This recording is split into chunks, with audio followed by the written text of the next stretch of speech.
création, à mon avis, c'est tout simplement de la recherche de nouveaux questionnements.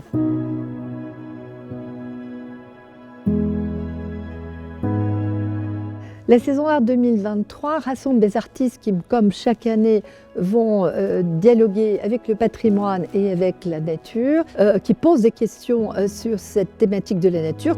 C'est une interrogation sur qu'est-ce que c'est le temps et notre rapport par rapport avec le temps. La pierre, pour l'homme, c'était toujours quelque chose de très pérenne, soi-disant qui n'a jamais bougé, mais il bouge quand même, simplement dans l'autre timing que le timing de l'homme. Parce qu'on sait que certaines pierres, ils ont presque 1 milliard d'années. Et le verre, c'est un médium qui permet justement de souligner l'idée de mouvement. Ça veut dire que tout autour de nous bouge.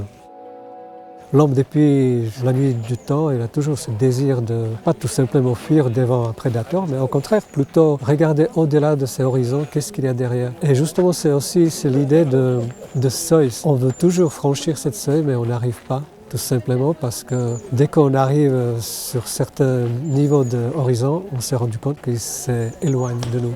C'est presque philosophique, ça veut dire qu'on a constamment quelque chose à découvrir.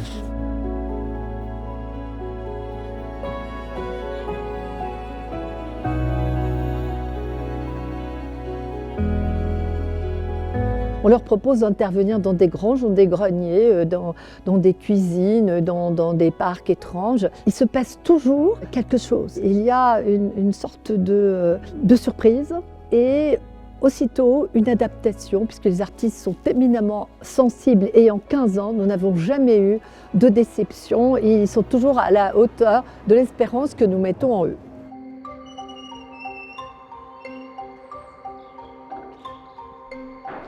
Pour moi, le pot, c'est l'universalité, c'est la civilisation. C'est d'abord la roue, ensuite le pot pour contenir de l'eau, de la nourriture, etc. Et donc du coup, cette idée de rendre hommage à ma technique que j'ai appris, qui est donc le tournage, mais en allant plus loin, en racontant une histoire. Par exemple, la pièce qui est l'ultime métamorphose de Thétis, c'est l'histoire de ces bateaux qui transportaient des amphores et qui ont coulé avec leur cargaison. Et au fond de l'eau, qui se sont réorganisés comme des coraux, voilà, ça se régénère et ça reprend une sculpture, etc.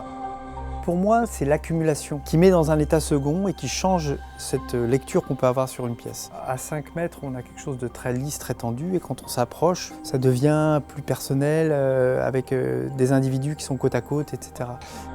Ces sculptures-là, c'est un prétexte pour jouer avec la nature, avec des camaïeux qui correspondent à des saisons.